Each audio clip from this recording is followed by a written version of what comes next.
My name is Faith Waigwa. I'll start my story by comparing myself with Mungai. Unlike Mungai, I did not live in a thatched grass house. Yeah, grass thatched house. I'm a firstborn of a family of 3 children. I was privileged to be born by parents who were teachers. So perhaps that influenced my interest in education.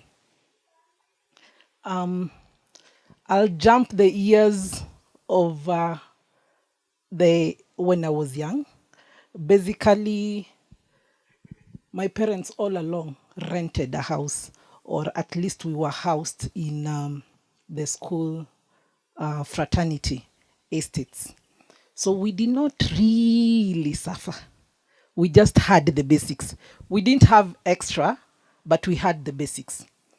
And we were able to go to schools, public schools, and even to the university, to a public university. So I will talk about my journey as a lawyer and how I managed to become a lawyer. Basically, you have to go to nursery, you have to go to primary, then after primary, high school. Let's talk to each other, yeah? Then high school. Then after high school, something very funny. I just realized that I want to be a lawyer. And what did I do? We used to live in Nanyuki then. We still do. My dad is still there. I would wake up in the morning and at 9 o'clock, I would be at the law courts. I have not gotten to the university. I do not know whether I'll be called to become a lawyer or study law. I managed to wake up every day, walk to the law courts, which were not very far from our house, and I would just listen to what the lawyers would say, look at the magistrates and get jazzed, like, okay, wow, this is really interesting. Now, my mom wanted me to be a pharmacist. If I listened to her, today I would have been a pharmacist. But my first choice, because you select what you would like to be. Sorry to say this, I lied to her that I picked pharmacy as number one. But the truth of the matter is that I picked law as the first option. And second option was pharmacy. Third, I remember it was BCom. And fourth was anthropology. I don't know why we were choosing anthropology. All of us chose anthropology as the fourth options because we needed to choose 4 options. By God's grace, again, I was able to be called to the university. So the wordings, the Latin wordings, the wordings I would hear in court now became familiar because I went to the University of Nairobi. I was called to the University of Nairobi to study law. 4 years, I was able to interact with people from various quarters in this country because in my class we had the face of Kenya, basically. So I was able to even understand some cultures that I didn't know of because I come from central Kenya. So I only understood central Kenya culture, but I was able to interact with other people in our in my class. So fast forward, what happens after the university? 4 years in campus, I graduated, and you have to do what we call pupillage. Pupillage is an attachment under a person who has practiced law as an advocate of the High Court for 5 years. So you are attached to them for 1 good year, and then you spend another 1 year at the Kenya School of Law. So how many years are those? We have 4 years at the university, then you become a lawyer. So I'll tell you what the difference between a lawyer and an advocate is. 4 years, you graduate, you become a lawyer because you have a law degree. Then you do 1 year pupillage, which is like an attachment in a law firm for 1 year. And then after you qualify, you join the Kenya School of Law for another 1 year. Then you are admitted to the bar. You petition the Chief Justice to admit you to the bar as an advocate of the High Court of Kenya. So in totality, the journey is From the university to you practicing law in Kenya, it takes you around 6 years.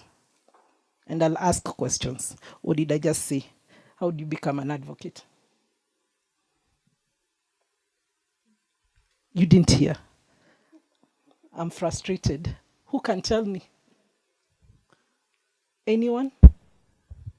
Am I too fast? Vivian can. Okay. Because I need to understand that we are working together. You said uh, you you you learned for 4 years, and then you become a lawyer, and then 1 year as a pupillage, and then 1 year in the Kenya School of Law, and then you go to the Chief Justice to allow you to become an advocate. Thank you very much. You're very keen. So you petition the Chief Justice. The Chief Justice has an option of not admitting you Madam for Faith, various reasons. actually, I wanted to say there's a bit of similarity because she wanted to become a doctor. Then yesterday she told me God has spoken to her. He wants her to take law. I'll walk. That's why she's really listening keenly. Oh, okay. I'll walk with you. Be sure of that. So once you're admitted by the Chief Justice, you normally see this on television, newspapers. You've seen those people wearing gowns, black gowns, and a white wig, right? So that's the admission bit of it. Now you can practice law. But again, you can't practice law on your own. You have to do it for 2 years. You have to do it under a lawyer who has already practiced for 5 years. And the reason for this is to guide you on what needs to be done. You're still fresh from school. You've done so much of theory, you don't know the practicals. So we don't throw you into the jungle and you start, or into the pool and you just start swimming. We have to work with you for 2 years after your admission for you to become a good advocate, and then we are able to allow you to open your own law firm or to practice on your own. When you become an advocate of the High Court of Kenya, you automatically sign what we call a roll of advocates. A roll of advocates. This is so important because if for any reason you have discipline issues, we have a disciplinary tribunal for the lawyers. Lawyers who eat people's money, they're given money and they don't do the job they were given. And this happens in every profession. It's not just lawyers. We have one or two who are not so good. So once they go to the disciplinary tribunal, they are struck off the roll of advocates. The moment you are struck off the roll, you cannot practice in Kenya. We're clear on that? So there are disciplinary measures. You cannot afford to be indisciplined. You cannot. For you to succeed in the practice of law in Kenya, you must be disciplined. That is one thing. Then you also automatically become a member of the Law Society of Kenya. Currently, all the persons who've ever been admitted to the bar in Kenya are 14,000. 14,000 Kenyans have been advocates at some point. But those who take out yearly practicing certificate are around 9,000. Now, Nyoro had talked about my being a vice chairperson. So I had to be voted by these 9,000 people countrywide. You see the way the president goes from town to town campaigning? I had to go to Kisumu, to Mombasa, to Malindi, any place where there is a high court, because the high court is a voting station. So any place there is a high court, you have to go there, meet the lawyers, and talk to them, and tell them what your agenda is, and be able to convince them to vote for you. So I did it once, and I failed. But I didn't give up. I did it for the second time, and I had the highest number of voters countrywide. Yeah? Because you vote for the president, the vice president, and the council members, up-country members. So amongst all those, I garnered the highest. And it's something that I would want you to think about. The fact that you don't get something for the first time does not mean that you're not good enough to get it next time. So your spirit should not die just because your first attempt didn't yield much of what you wanted. Yeah? You've seen people who do not pass at the first attempt in sitting for exams, but the second attempt they do pass. So you must internalize and look at what were the weaknesses.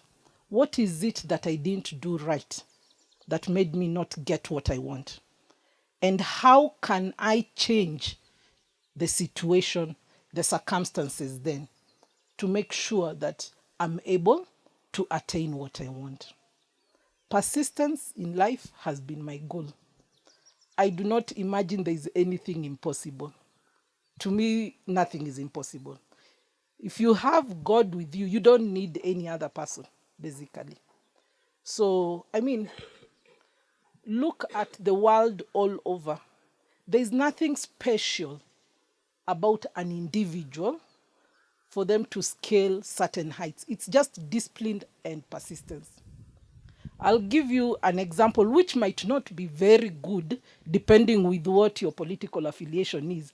Donald Trump. Yeah. Most people never imagined that he would be the president of the United States of America. True? Yeah. But he became the US president. It doesn't matter how he got there, but he definitely is currently the US president, despite all the bad things that people say about him. So the question is, what did Donald Trump do? I have an answer. Donald Trump knew what he wanted. Donald Trump was his real self when he was campaigning. He did not attempt to be somebody else. He didn't become Obama or Clinton. In fact, if you read about his political campaigns, people were training him, trying to train him to change him so that he endears himself to the masses because he was a bit repulsive. People were repelling. You know, he would make certain utterances which were not very kind. And guys were like, no, we need to package you differently. He told them, no, I'm just me. Let me be. And that just me made him president. I tend to think what caused Hillary's loss was the fact that she tried too hard, that she forgot to be herself at some point. She was trying too hard. And then there was also the baggage of her having been in government. You know, people who've been in government, they come with certain baggages because once in a while you make a mistake. But if I were to be a voter in the US, I would have voted for Hillary. Yeah, and I would have been disappointed at Donald Trump's win. But at the end of the day, he won, and you have to respect him, whether you like it or not. So that's the other thing I want us to come to: respect. Respect each and every individual. There is no one in this life who does not have a purpose as to why they are here or why God put them here. The cleaner who cleans your house on a daily basis has to be respected. Why? If that person is not there, you'd be doing the cleaning. True?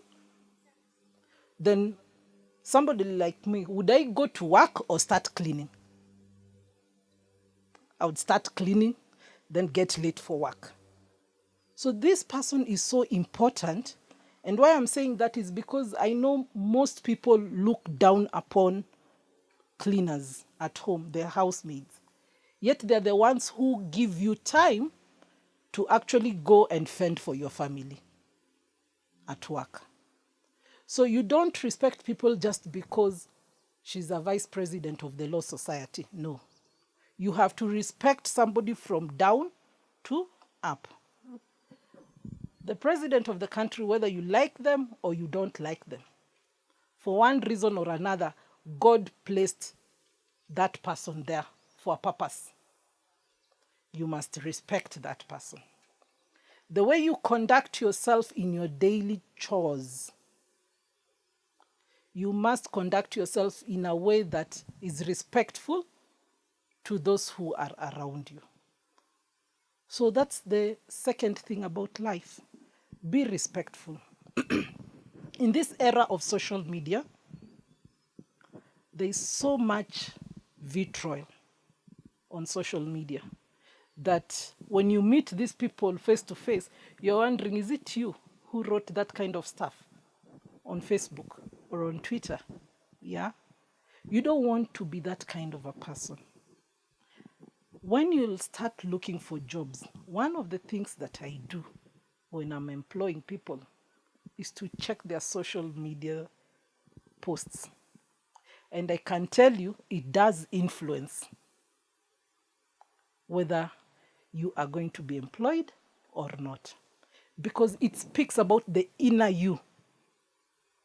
The outer you, I'll see, but I can't tell the inner you. Yeah? So I have to go check out what your thoughts are and everything.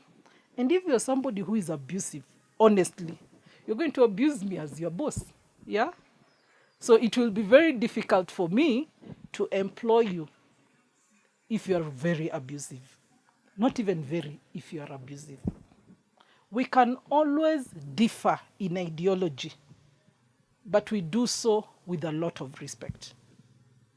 It doesn't matter whom you're talking to. It doesn't matter whether you are right or wrong. Let's differ respectfully. I don't know whether there is something else I need to add. Perhaps I can take questions.